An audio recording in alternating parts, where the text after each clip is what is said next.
11 నెలలు అవుతుంది కదా, ఇక ఎట్లా ఉంది లోకేష్ బాబు గారు ఏ విధంగా ఉన్నారు ఏంటి, మంత్రిగాను ప్లస్ ఈ యొక్క ఈ కాన్స్టిట్యూషన్ ఎమ్మెల్యేగాను ఏ విధంగా అందుబాటులోకి వస్తున్నారు?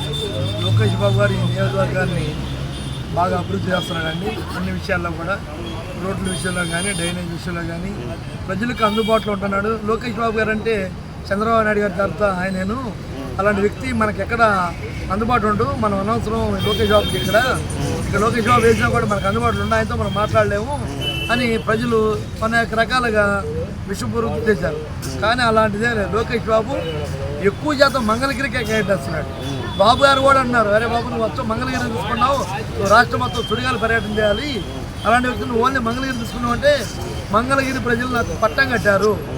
నేను ఓడిపోయిన చోట నుంచి నాకు 90,000 ఓట్లు మెజార్టీ ఇచ్చారు. అలాంటి వ్యక్తులకి నేను రుణపడి ఉన్నాను. నేను మంగళగిరి అభివృద్ధి చూసుకుంటాను, రాష్ట్ర అభివృద్ధి కూడా తీసుకుంటానని చెప్పి ఏకదాటిగా చెప్పాడు.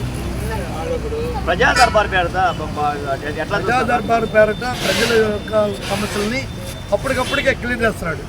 ఆయన ఎక్కడ ఏ నియోజకవర్గంలో అయితే సమస్య ఉందో ఆ నియోజకవర్గ సంబంధించిన అధికారులకు కానీ, ఆ నియోజకవర్గ ఎమ్మెల్యేకి కానీ ఇమీడియట్గా ఫోన్ చేసి తక్షణమే దీని విషయం తేల్చండి అని చెప్పేసి అధికారులు వెంబడే సూచిస్తున్నాడు.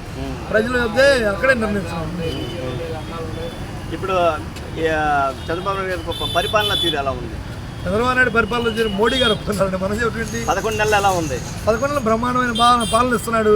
ఎక్కడ కూడా ఇప్పుడు వైఎస్ఆర్సీపీ ప్రభుత్వంలో ఏంది ఇక్కడ కక్షపూరిత వ్యవహారాలు చేసేవాళ్ళు. ఏది చంద్రబాబు నాయుడు ఏం చేశాడు, లోకేష్ బాబు చేసి వాళ్ళని అనగదొక్కడానికి వాళ్ళ యొక్క చేసిన అభివృద్ధి పథకాలు మొత్తం నాశనం చేసేవాళ్ళు. ఈయన అలా కాదుగా, ప్రజలు ఇప్పుడు మన రాష్ట్ర అభివృద్ధి మీద పెట్టాడు. కానీ ఆ కక్షపూరితమైన రాజకీయాలు ఎక్కడ కూడా ఎలాంటి దాఖలు చేసిన దాఖలు లేవు తెలుగుదేశం పార్టీ. కానీ ఒక మాట అన్నాడు, మన రాష్ట్ర అభివృద్ధి ఉండాలి కానీ కక్షపూరిత రాజకీయాలు మాత్రం వద్దని చెప్పేసి అన్నారు. మాట కరెక్ట్. కానీ ఒక పక్కన జగన్మోహన్ రెడ్డి అన్నాడు, ఏం లేదు మా మీద దాడులు జరుగుతున్నాయి, మీరు చూడాలి. ఎక్కడ దాడులు జరిగినాయి? ఇప్పుడు అధికారంలో ఉన్నా కూడా ప్రతిపక్షం టైప్లో ఉన్నాం, ప్రతిపక్షంలో ఉన్నా కూడా అట్లాగే ఉన్నాం. మా అధికారంలో ఉన్నా కూడా మేము ప్రతిపక్షంలో ఉన్నాం. మా నాయకుడు ఎటువంటి అవాంఛనీయ సంఘటనలు జరగనివాడు, చేస్తే మమ్మల్ని కూడా పార్టీని సస్పెండ్ చేస్తాడు. మా నాయకుడు ఒక యుజనున్న నాయకుడు.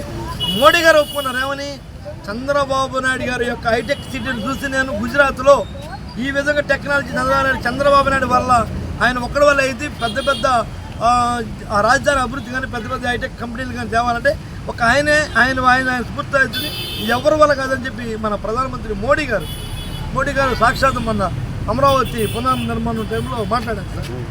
కానీ జగన్మోహన్ రెడ్డి ఒక మాట అన్నారు, రాక్షస పాలన జరుగుతుంది మనకి రాష్ట్రంలో, ఒక 3 నెలలుగా అయితే మన రాజ్యం మన వచ్చేస్తారు. సరే, అలాంటి పగటికలు కనుక్కొని ఆయన బాబు హ్యాపీగా ఉండటం మంచిది. అలా పగటికలు మంచుకోవడం మంచిది. ఎందుకంటే ప్రజలు తీర్పిచ్చారు, 11 ఇచ్చారు. ఇంకా మీకు మార్పు రాలే మీలో. ఇంకా ఈ మాటలు డిపార్ట్మెంట్ బట్టలు కూడా తీసుకోవడం ఏంటంటే ఈ అధికారులు చంద్రబాబు నాయుడు అర్ధరాత్రిగా అరెస్ట్ చేశారు. ఎక్కడైనా బాబు గారు అధికారులని ఎక్కడ కూడా పొన్నెత్తి మాటల్లా ఈయనేమన్నాడు, మేము అధికారులు బట్టలోడు తీసి కొడతా అంటాడు. ఇదేం కర్మ అండి, బట్టలోడు తీసి కొడతామేంటి?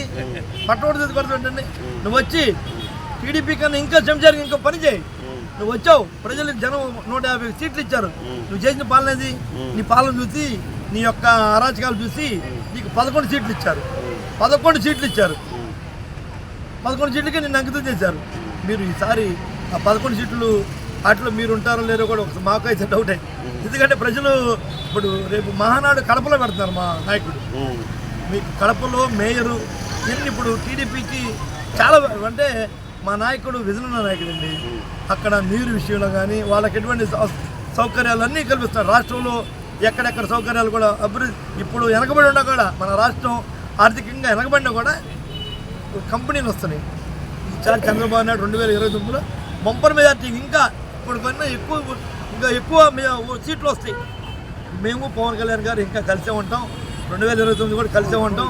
పవన్ కళ్యాణ్ గారు కూడా మాకు బాబు గారే ఈ రాష్ట్రాన్ని అభివృద్ధి చేయాలని ఒక బాబు గారి వల్ల అయిద్దని చెప్పి డిప్యూటీ సీఎం పవన్ కళ్యాణ్ గారు సాక్షాత్ ఒప్పుకున్నారు.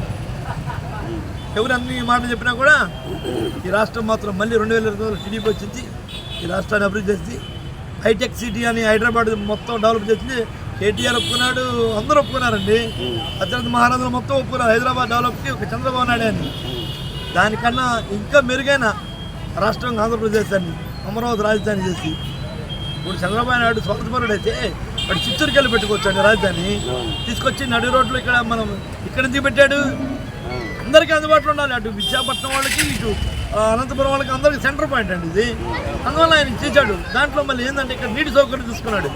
నీటి సౌకర్యం కృష్ణానది ఉంది, బ్రహ్మాండమైన నీటి సౌకర్యం ఇచ్చాడు. ఇవన్నీ చూసుకున్నా డెవలప్ కావాలంటే మనకి నీరు కావాలి, అన్ని సమృద్ధి ఉండాలని చెప్పి చేశాడు. ఎక్కడ అడవులే పెడితే రాజధాని అవుదని బాబు గారు నిజంగా నాయకుడు. బాబు గారి విషయంలో తప్పు పట్టుకోవడానికి ఎవరికి కూడా దొరకదు. ఎందుకంటే ఆయన పని మొండు పట్టుబడతాడండి. అధికారులకి వాస్తవంగా అధికారులకి కోపం ఏంది అనుకుంటారు బాబు గారి మీద. అమ్మో ఆయన వస్తే మొన్న టెండలైజర్ నిలబెట్టి డ్యూటీ చేస్తాడు. డ్యూటీ చేయాలడు. లోకేష్ బాబునే ఒప్పుకోట్లా, నువ్వు ముందు రాష్ట్ర పర్యటన చేయ, రాష్ట్రంలో చూసుకో, మంగళగిరే కాదు అది కాదు. ఆయన నిజం కొడుకులే ఏం లేదు. అక్కడ వచ్చేవాళ్ళకి అభివృద్ధి కావాలి. మెయిన్ మనల్ని నమ్మి ప్రజలు పట్టాలు కట్టారు. అందుకు మనం వాళ్ళకి తగ్గట్టుగా మనం న్యాయం చేయాలన్నాడు. ఇలా అమర్ జవాన్ మురళీ నాయక్ గారి దగ్గరికి వెళ్ళారు. పార్టీ పెట్టారు మా యువ నాయకుడు లోకేష్ బాబు గారు. వాళ్ళకి గవర్నమెంట్ ఒక 50 లక్షలు 300 గజాల ఇల్లు స్థలం 5 ఎకరాల పొలం మొత్తం ఇచ్చారు. అంటే జవాన్ మరి మన భారతదేశం దాని యుద్ధం గురించి చేశాడు. మన సత్యసాయి జిల్లా జరుగుతుంది. అంటే ఇప్పుడు మాత్రం చూసుకుంటే చంద్రబాబు నాయుడు గారు చెప్పిన అమరావతి రాజధాని అని చెప్పేసి మన రాష్ట్రం మొత్తం ఒప్పుకున్నట్లకే కదా. మొత్తం ఏకదాడికి ఒప్పుకున్నారు సార్. మళ్ళీ మోడీ గారు వచ్చారంటే ప్రధానమంత్రి మోడీ గారు మళ్ళీ వచ్చి మళ్ళీ మీ రాజధాని ఇదేనని చెప్పాడు కదండి. ఇంకా మన దేశానికి ప్రధానమంత్రి గారే మొత్తం మెయిన్ కదా. ఆయనే చెప్పాడుగా మీ రాజధాని ఇదేనని.